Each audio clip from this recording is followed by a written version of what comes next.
I will do you a favor today and not lead with an opening statement. So, over to you, Bob. Hey, John. When the Secretary was in Brussels, he was asked about Afghanistan in terms of evacuations. He said something to the fact that the U.S. is not finished yet. It's going to continue to get people out that it can. I'm wondering what was he referring to in terms of the U.S. military role?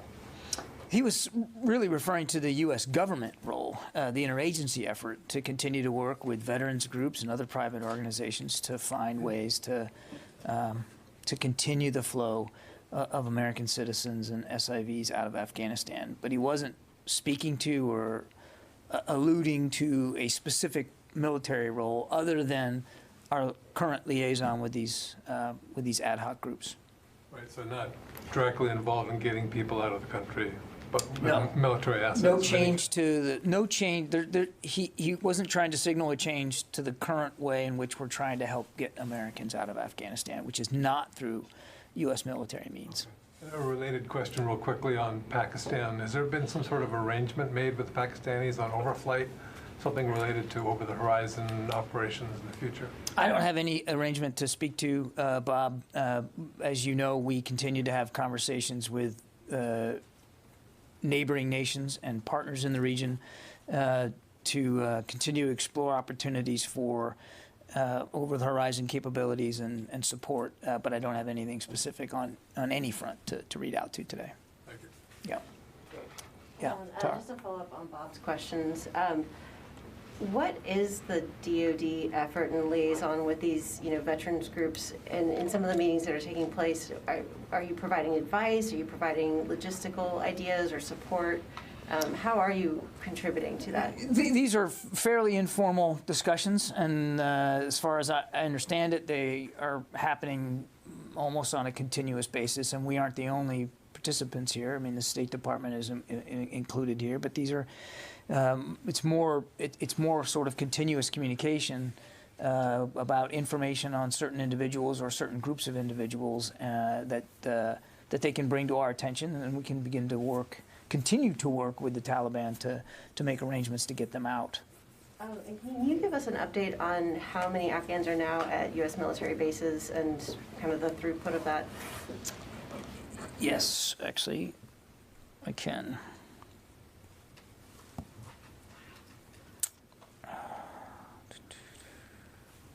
So, in the Central Command area, there are just over 3,000 Afghan evacuees. In the European Command area, there is 463.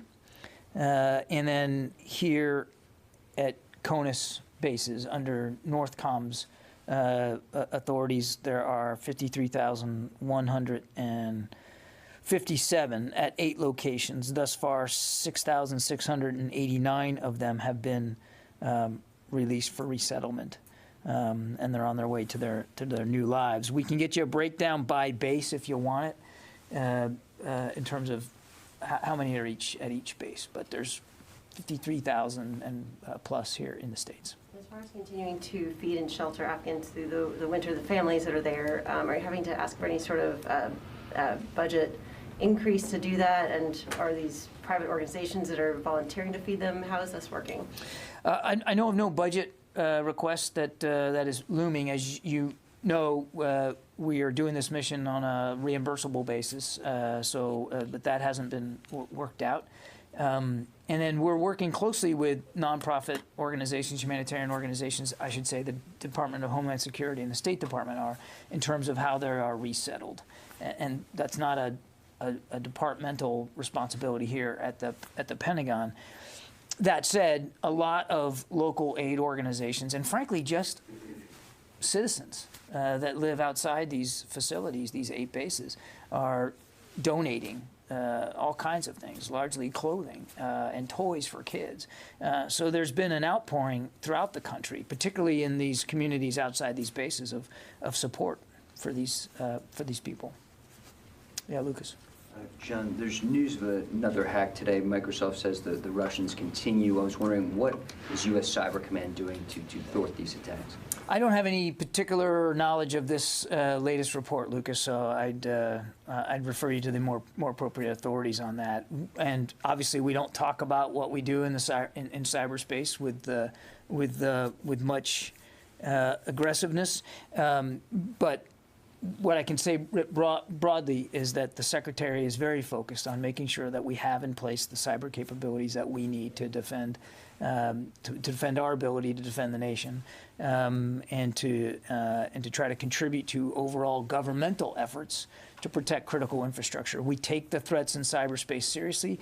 The department writ large gets attacked thousands and thousands of times a day, and so we work very hard to make sure that we can build our resilience against those kinds of attacks, and that we have the capabilities that we need to protect and defend our own critical infrastructure here inside the military. Any recent intrusions in some of those attacks you just mentioned? I won't get into details, but obviously you can imagine that our networks are under siege every single day. Is this just like Cold War spying? This is how adversaries spy now, is through the internet?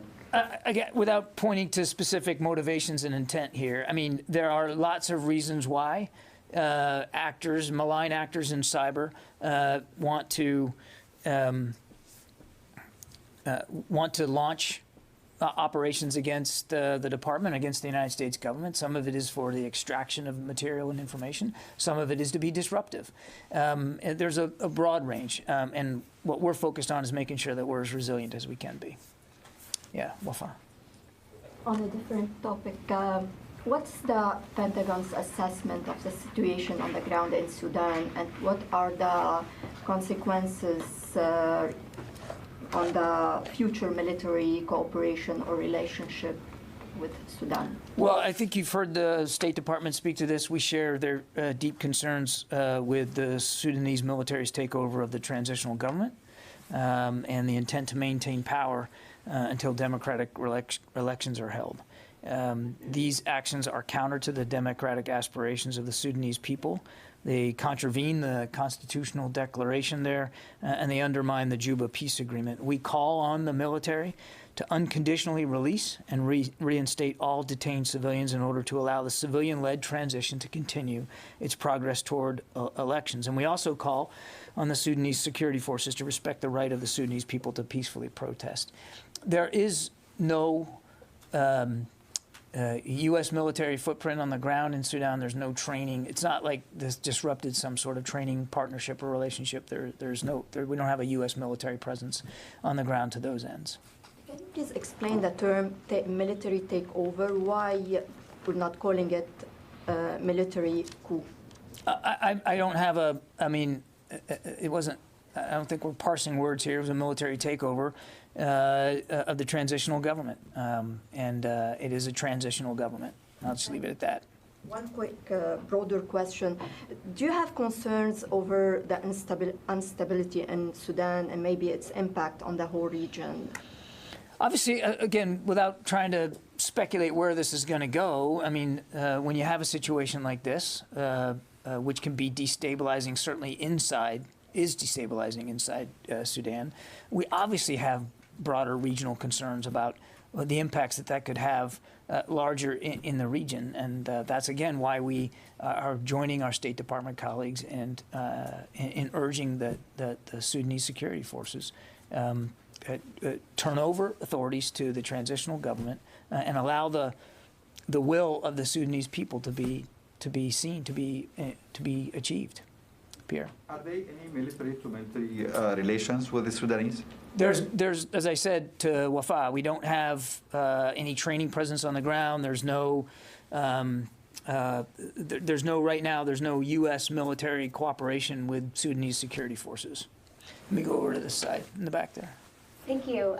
The Defense Department's Chief for Responsible Artificial Intelligence, Alka Patel, departed at the start of October. Can you provide any update on who is or will be serving in that capacity, as well as, in her absence, what efforts are going on with what she was leading for drafting guidelines on implementing DoD's ethical AI principles? I do not have any personnel announcements to make at this time. I think you've seen the Secretary talk about artificial intelligence and his strong desire that that we advance our capabilities in AI, but that we do so ethically and responsibly. And those efforts will continue.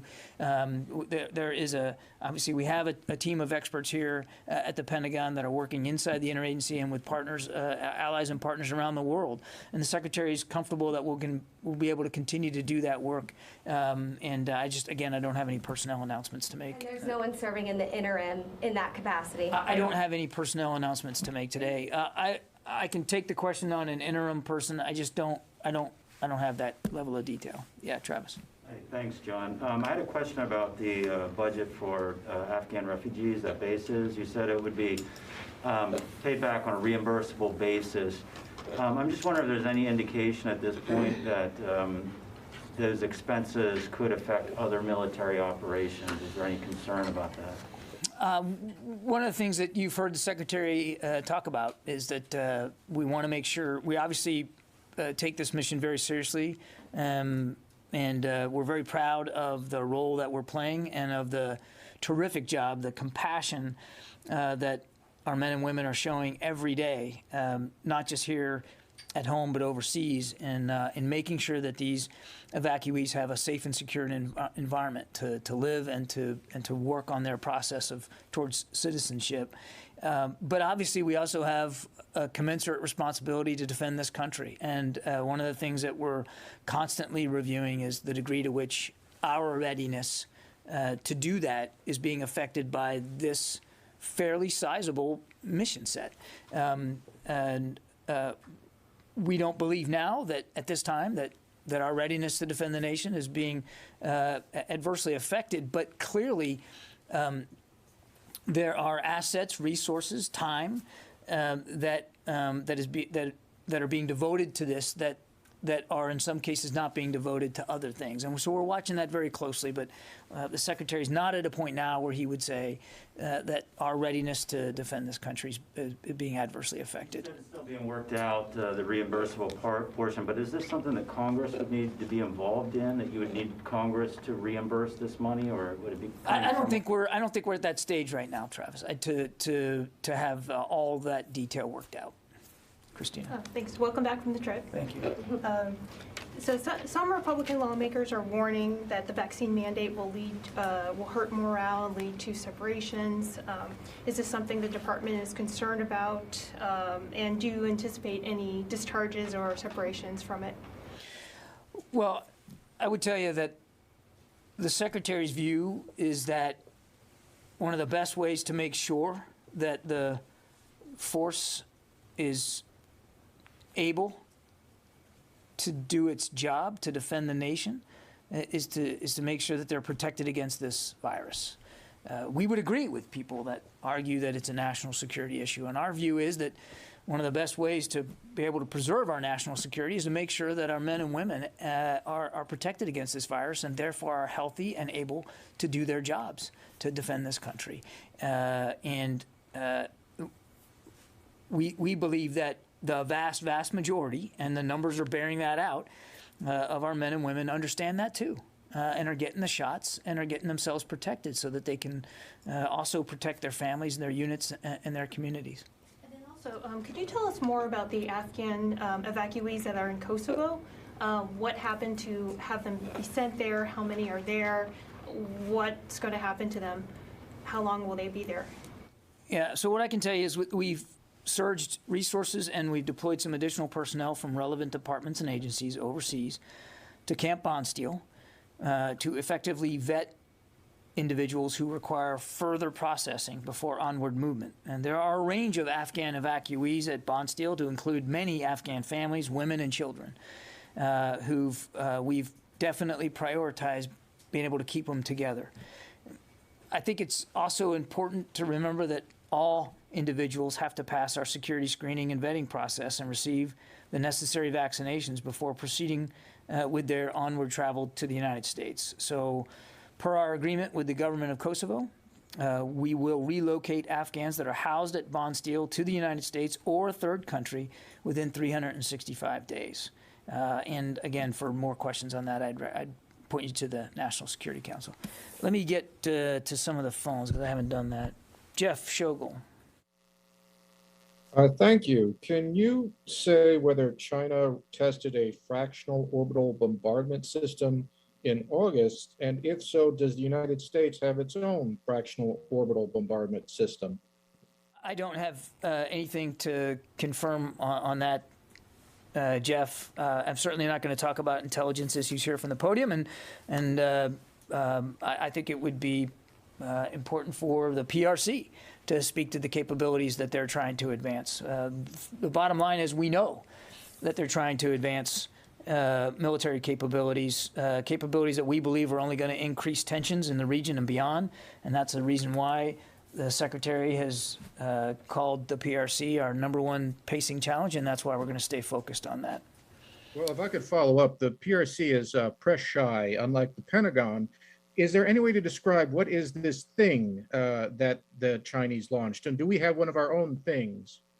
Yeah, no, it's a nice way of asking the question again, Jeff. I'm not gonna speak to Chinese specific capabilities, press shy or not. I think it's important for them to be transparent with the international community about what they're doing and what they intend to do. And so I still would like to see you get your question answered from them, and I'm not going to talk about our capabilities in return. What I can say again is that the Secretary takes very, very importantly his responsibility, our responsibility to defend the nation, and that is why, in many respects, he has called the PRC our #1 pacing challenge, and that's why we're going to stay focused on making sure that we can do that we can work towards a free and open Indo-Pacific, and that we're going to continue to stay focused on the challenges that China poses to us.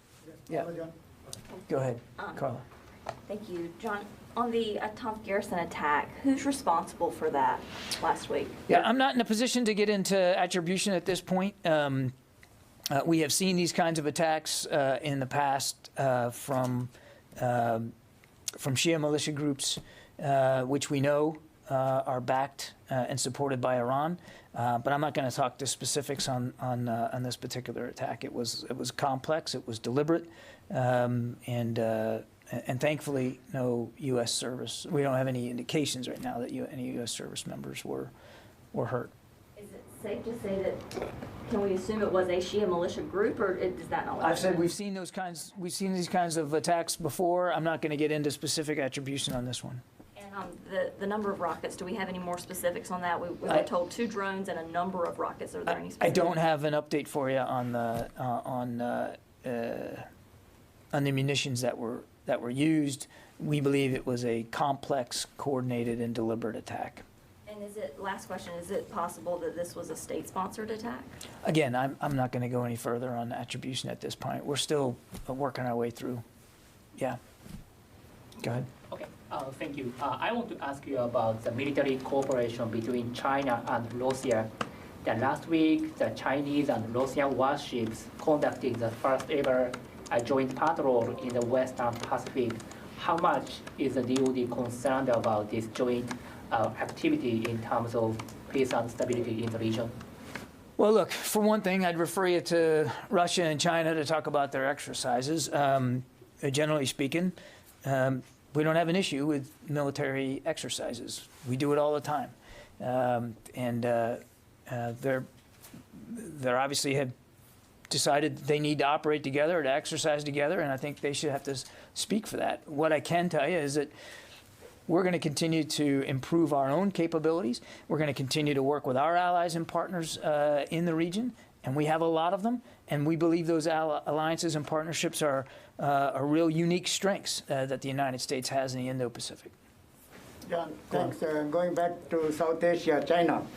Many nations in the region are concerned extension and expansion of Chinese military in the region, including India, Japan, Korea, and of course Taiwan. What do you think what the DoD or Pentagon is doing as far as stopping Chinese threat to these nations and many more? Well, I think in some ways my answer to Rio kind of gets at this. I mean, the Secretary's first trip was to the region. With Secretary Blinken, we have put a real premium on bolstering and reinforcing our alliances and partnerships in that area, and making sure that we have the proper defensive capabilities in place to deal with the challenges, the security challenges that exist out there. There's no question that China continues to bully its neighbors, to try to coerce them into behavior that is more in keeping with China's national security and economic interests. We don't believe that that is conducive to, again, a free and open Indo-Pacific. So we're going to continue to work this as hard as we can. John, finally, there is border issues are going on and off every day between China and India. Threats are going on every day.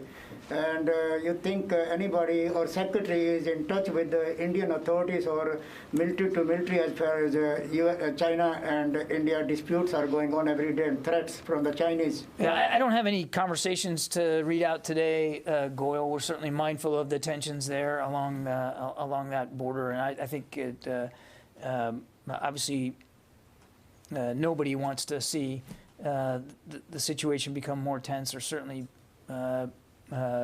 more violent than it has in the past. But I think I'd let Indian authorities speak to the conversations and how they're dealing with the tensions. That's probably a better thing for us to do. Let me go back to actually, you know what, Megan, I'm sorry, I'll go to you first. So the Countering Extremism Working Group had a report due in July. What's the status of the report? The report is nearing completion, and it is largely now in the coordination phase, staffing phase, and I suspect we'll be able to talk about it pretty soon. So do you have any idea when the secretary will get to see it? I don't have a date certain on the calendar. As I understand it, again, largely the work is complete. There's some coordination that is being done right now, and I do expect that he'll be able to see it soon, in coming days and weeks. And is a delay like this of a few months, does that push back any sort of timeline for the rest of their activities, for their other goals that they're supposed to be meeting?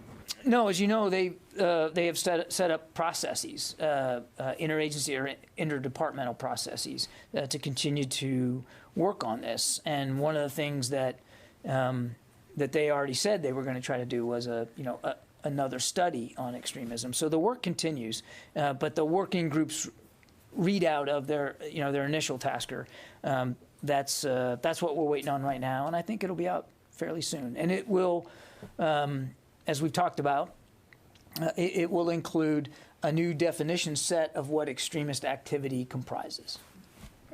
Yeah, in the back there. With the vaccine deadlines fast approaching, I just want to ask you why is it important that service members are allowed to apply for religious exemptions if it's so important to military readiness to receive those vaccines? Well, because, and it's not just with COVID. I mean, there's been a long-standing policy in the military where if you have a significant religious-based concern over a medicine or another vaccine, that you have the ability to state your concern and to ask for a waiver to get exempt, because we want to respect people's religious beliefs in the military. I mean, one of the things that one of the freedoms that we fight for here in the military is religious freedom, and so it keeping with our values as an institution to allow people who are concerned from a religious perspective to be able to state that perspective and to have that worked out. The numbers are very, very small writ large. I don't have the numbers for COVID.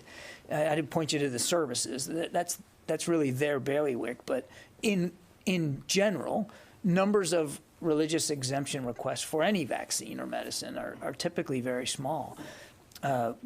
We believe that, and you've heard the Secretary say this, the vaccines are safe, they're effective, and they are really one of the best ways we can preserve the readiness of the force to make sure that our men and women are healthy and vibrant and able to do their jobs. And we believe that the vaccines allow that. And so we're absolutely committed to the notion that everybody who can, and there's also medical exemptions, but everybody who can should be vaccinated.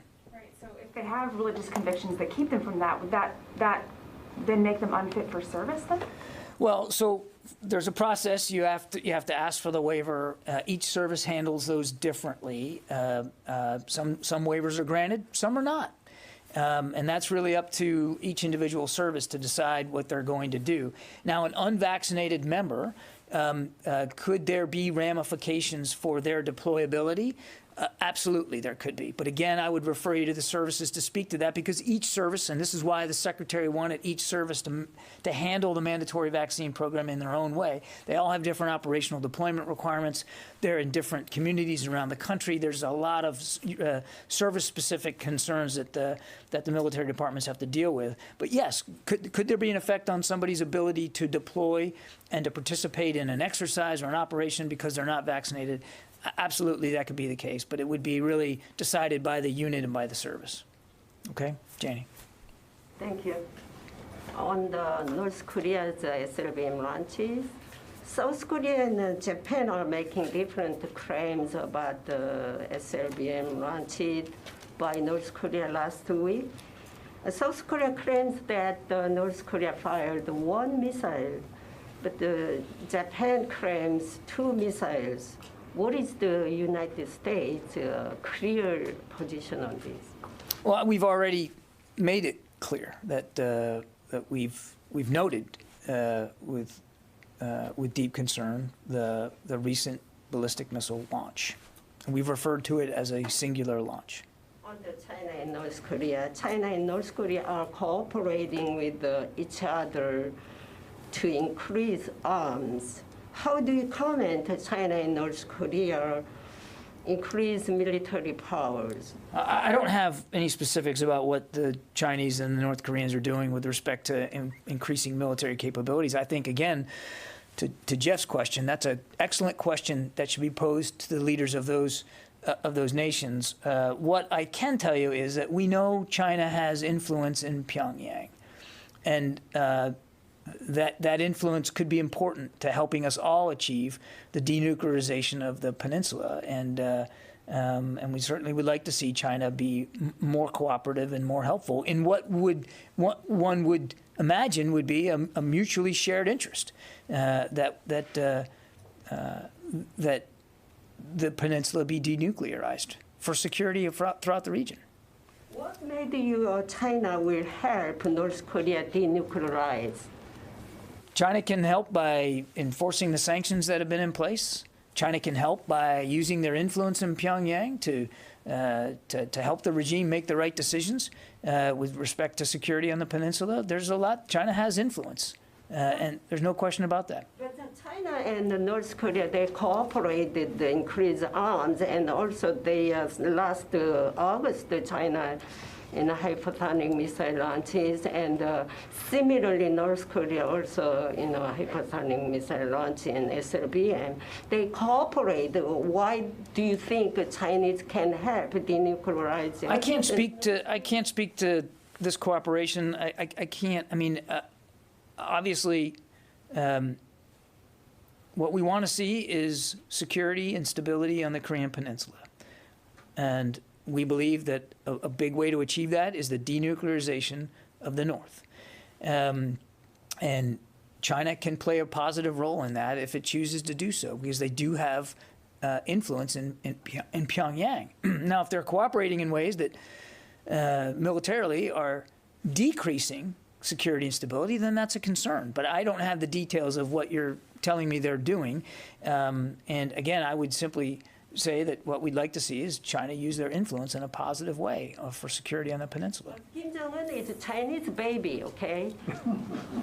So I don't think that he can have this. I'm going to go to Jared from Al Monitor. Hi, Mr. Kirby. Thank you for taking the question. I'm just wondering if you can confirm whether DoD received prior warning ahead of the attack on the Al-Tanf garrison in Syria last week, and will there be a U.S. response? I'm not going to talk about intelligence matters, Jared, on that or any other operation. And I think you've heard us say before that the right of self-defense and the protection and security of our troops overseas remains a paramount concern for the Secretary. And that if there's to be a response, it'll be at a time and a place and a manner of our choosing, and we certainly won't get ahead of those kinds of decisions. in the back there. So we're hearing reports of relatives of service members in Afghanistan being targeted by the Taliban. Is the Pentagon working to protect them? To Bob's question, there's not an active military role in Afghanistan present in the country, and I don't see that changing. But as I said, we continue to work closely with the State Department and with veterans groups. Some of them are more formal, some of them are informal, to help try to identify and to secure their safe passage out of Afghanistan. We obviously take our obligations to American citizens and SIV applicants very seriously. Are you aware of any relatives of current service members in danger? I don't have any specific case information here. I mean, I've certainly seen these kinds of reports, but all Americans and SIV applicants, we take that very seriously, and I just don't have anything with specific to talk to you about family members. Just lastly, would the plan be changing at all from here, just with the concerns from foreign ministers of Afghanistan nearing a collapse?